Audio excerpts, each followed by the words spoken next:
Hi student, मेरा नाम स्मृति Yadav ma'am है और मैं आज आपको 12 सीबीएसई की बुक के बारे में पहले बताने जा रही हूँ। 12 सीबीएसई की जो बुक होती हैं वो दो होती हैं। एक बुक का नाम होता है आरोह और दूसरी बुक का नाम होता है बितान। दो बुक होती हैं। तो मैं आपको जो सेकंड बुक है बितान, मैं आपको उसका फर्स्ट चैप्टर समझाने जा रही हूँ। First chapter silver bedding. Silver bedding Manohar Shyam Joshi द्वारा लिखा गया है। इस पाठ में सेक्शन ऑफिसर बंशीधर पंत के विवाह की 25वीं वर्षगांठ का वर्णन है, जो इस प्रकार है। क्या इस चैप्टर में यशोधर पंत जी की 25वीं वर्षगांठ के बारे में बहुत लंबे तरीके से कुछ बताया गया है और ये भी बताया गया है कि यशोधर जो पंत हैं वो पुरानी विचारधारा वाले हैं। उनको नया माहौल बिल्कुल अच्छा नहीं लगता है। तो यहाँ पर यशोधर अपने विभाग में सेक्शन ऑफिसर हैं, जो अपने कार्यालय में ठीक तय समय तक बैठते हैं। उनके कारण उनकी अधीनस्थ मतलब ये इनकी पोस्ट बड़ी है और उनसे जो पोस्ट नीचे होते हैं उनको हम बोलते हैं, को भी उसी समय तक बैठना पड़ता है। क्योंकि वो बैठते हैं इसलिए उनको भी बैठना पड़ता है।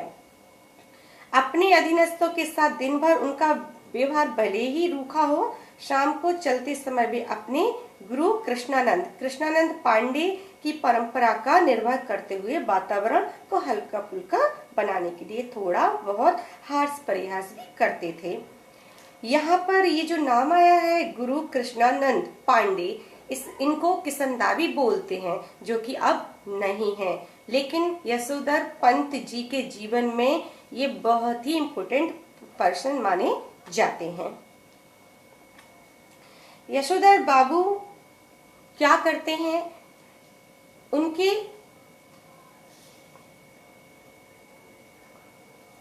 हाथ पर एक घड़ी है। वो अपनी घड़ी की तरफ देखते हैं। उनकी घड़ी में बज जाते हैं 5:30, मतलब 5:30। लेकिन जब वो दफ्तर की दीवार की घड़ी की तरफ देखते हैं तो बजते हैं 5:25। तो वो देखकर बोलते हैं कि अभी 5 मिनट और बैठना चाहिए, लेकिन मेरी घड़ी तो सही समय बताती है। मेरी घड़ी में 5:30 हो चुके हैं। वो ऑफिस में इस तरह की बात करते हैं। तो वहां पर और भी बैठे रहते हैं। तो वो बोलते हैं कि आप चले जाइए। तो बोलते नहीं, मैं अपने नियम का पालन करूंगा। तो वो फिर दूसरा जो देखता है वो भी फिर बोलने लगता है कि आपकी घड़ी अब बहुत पुरानी हो चुकी है, अब इसको बदलकर एक नई घड़ी ले लीजिए। तो वो बोलते नहीं, यह मेरी घड़ी मुझे मेरी शादी में मिली थी। तो एक और बोलने लगता है, अच्छा आपकी शादी कब हुई थी? तो वो बोलते हैं मेरी शादी की जो भी डेट बताते हैं तो किताब लगाने लगता है और वो कहता है अरे वाह, आज तो आपकी 25वीं वर्षगांठ है, यहाँ तो कुछ पार्टी देनी चाहिए आपको। तो सबके इतना जोर, इस बात पर ज्यादा जोर लगाते हुए सब कहते हैं हाँ पार्टी तो होनी चाहिए। तो यशोधर बाबू अपनी जेब में से 10 रुपए निकालकर उनको दे देते हैं। तो सब बोलते हैं 10 रुपए में क्या होगा? तो वो फिर 20 रुपए और निकालकर दे देते हैं। इस तरह कितने रुपए हो जाते हैं? 30 रुपए हो जाते हैं। 30 रुपए में चाय वगैरह आती है, लेकिन यशोधर बाबू उस चाय में शामिल नहीं होते हैं। उनका जाने का टाइम हो जाता है और वो ऑफिस से निकल जाते हैं। यशोधर बाबू का ऑफिस से निकलने का टाइम तो 5 बजे के बाद का होता था, लेकिन वो घर कितने बजे पहुंचते थे? 8 बजे पहुंचते थे। तो बाकी का समय कहाँ जाता था? तो हम यही बताते हैं कि यशोधर बाबू रोज का नियम था कि जब भी वो ऑफिस से निकलते थे तो वो क्या करते थे? डायरेक्ट घर नहीं जाते थे। वो सबसे पहले कहाँ? बिरला मंदिर जाते थे। आज भी वही हुआ। आज जब यशोधर पंत ऑफिस के बाद मंदिर पहुंचे। मंदिर का नाम है बिरला मंदिर। तो मंदिर के प्रवचन में उनका मन नहीं लग रहा था। उनका रोज लगता था, लेकिन आज उनका मन नहीं लग रहा था। वो तो पारिवारिक चिंतन में डूबे थे। पारिवारिक चिंतन, परिवार की जो भी बात होती हो उसमें डूबे हुए थे। प्रवचन में जनार्दन नाम सुनकर प्रवचन हो रहे थे और उसमें जनार्दन नाम आया होगा। उन्हें सुनकर उन्हें अपने बीमार जीजा की याद आती है। वे उनसे मिलने जाना चाहते थे, लेकिन परिवार वालों के विरोध करने के कारण वो नहीं जा सके। माँ के मरने के बाद यशोधर पंत को उनकी विधवा बुआ ने ही उन्हें पाला पोसा था। यशोधर बाबू रिश्तों को तो निभाते थे और अपनी बुआ को हर महीने पैसे भेजा करते थे। तब उन्हें बहुत दुख हुआ और बहुत गुस्सा भी आया जब भूषण उनका बड़ा बेटा ने बुआ को पैसे भेजने के लिए मना कर दिया। यहाँ पर अभी हम थोड़ी देर में यशोधर बाबू का परिवार भी बताएंगे कि उनके परिवार में क्या है, कौन कौन है। तो यहाँ पर यशोधर पंत, जो कि पहले भी बता चुके हैं, बहुत ही पुरानी विचारधारा वाले थे। तो वो मंदिर से उठ जाते हैं, फिर वो पहाड़गंज वाली सब्जी मंडी में जाते हैं, वहां से सब्जी खरीदते हैं। ऐसे करते करते वो अपने घर चले जाते हैं।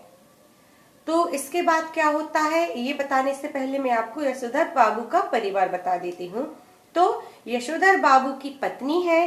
पत्नी जो है उन्होंने अपने आप को आधुनिकता के रंग में ढाल लिया है।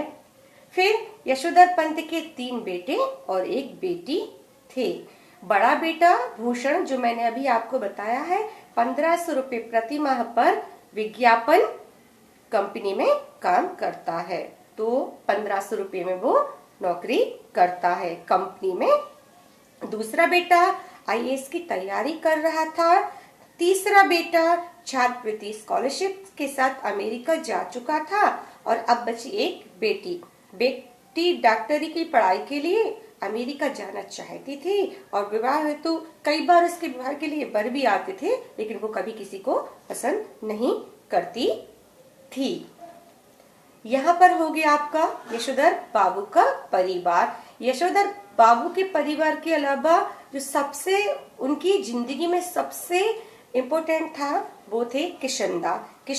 पहले अब हम किशनदा का परिचय भी देते हैं। किशनदा यशोधर बाबू के आदर्श थे। किशनदा जीवन भर अविवाहित रहे। किशनदा ने शादी नहीं की थी। अब ये किशनदा यशोधर बाबू को कैसे मिले, तो जब यशोधर बाबू ने मैट्रिक पास की तो वो दिल्ली आए। दिल्ली के लिए उन्होंने नौकरी के लिए अप्लाई किया। तब जाके उनको कहीं पर यहाँ पर उनको जॉब मिला। नया शहर था, नई नौकरी थी, तो उनको किशनदा भी इसी ऑफिस में मिले। उन्होंने उनकी बहुत मदद की, उनके लिए खाने की, रहने की, हर चीज की व्यवस्था की। वो उन्हीं के साथ पहले रहते थे, मतलब शादी, यशोधर पंत की शादी के पहले वो उन्हीं के साथ रहते थे। उसके बाद वो उन्हीं के क्वार्टर में रहते थे। उसके बाद वो अपने परिवार के साथ, जब शादी हुई तो उनका परिवार बना, तो वो उनके साथ चले गए और किशनदा जहाँ थे वो वहीं पर रहे। अब क्या होता है, हम कहाँ पर आ जाते हैं कि जब वो सब्जी लेके 8 बजे अपने घर जाते हैं तो क्या देखते हैं, वो देखते हैं उनके घर के बाहर बढ़िया कार रखी हुई है। घर के अंदर से कुछ आवाजें आ रही हैं। जब वो देखते हैं कि यशोधर पंत की उनके जो बड़ा बेटा है भूषण, उनके साहब आए हैं, वो उनको विदा कर रहा है, तो वो उनका भूषण बोलता है, और उनका भतीजा भी आया हुआ था। वो कहते हैं कि आज आपने इतनी देर कैसे कर दी, आपको नहीं पता आज हमारे घर पे कार्यक्रम है। तो बोलते कार्यक्रम, कौन सा कार्यक्रम?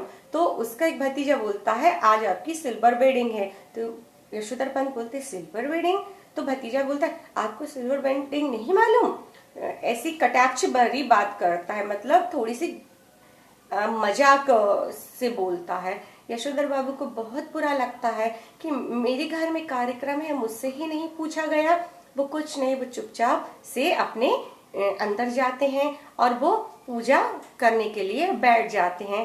रोज का नियम था उनका ऐसा, लेकिन आज उनको पूजा करने में बहुत देर लगती है। वो उनका मन ही नहीं होता है बाहर जाने का, क्योंकि उनको ये सब पसंद नहीं था।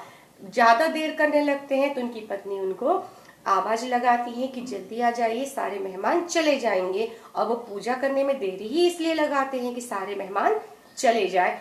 पत्नी के जोर देने पर वो बाहर आते हैं। फिर केक की बात होती है, केक काटने की, लेकिन वो केक काटने से मना कर देते हैं। सबके कहने पर वो केक काट देते हैं, लेकिन ये कहकर खाने से मना कर देते हैं कि इसमें अंडा मिला हुआ है। फिर उसके बाद उनके लिए गिफ्ट देते हैं। भूषण उनके लिए गिफ्ट देता है। गिफ्ट में जब देखते हैं तो उनके लिए एक गाउन होती है, ऊनी गाउन होती है, और वो भूषण उनसे बोलता है कि आप इसी ऊनी गाउन पहनकर दूध लेने जाया कीजिए। जब भूषण की ऐसी बात सुनते हैं तो उनका दिल और भी दुखता है। वो सोचते थे कि मेरा बेटा कभी कहेगा कि पिताजी आज से आप दूध लेने के लिए मत जाया कीजिए, मैं जाया करूंगा। पर यहाँ तो कुछ उल्टा ही होता है। और उनको गिफ्ट में गाउन दी जाती है और कहा जाता है इसे पहनकर ही कल से आप दूध लेने जाया कीजिए। तो यहाँ पर वही विचारधारा, दो विचारधाराओं के बीच में ये बात है। यहाँ पर यशोधर पंत जो है वो दूसरी विचार वाले हैं, पुराने विचार वाले चल रहे हैं, और इनके बेटे, उनके परिवार दूसरी विचारधारा, आधुनिकता वाले विचारधारा वाले हैं। यहाँ पर दो विचारों के लोगों का वर्णन किया गया है। आज मैं आपको इतना ही समझा सकती हूँ। मैं अब आपको इसके बाद कुछ इम्पोर्टेंट क्वेश्चन दूंगी। जो इम्पोर्टेंट क्वेश्चंस होंगे उसमें आपको ये सारी स्टोरी समझ में आ जाएगी। ओके।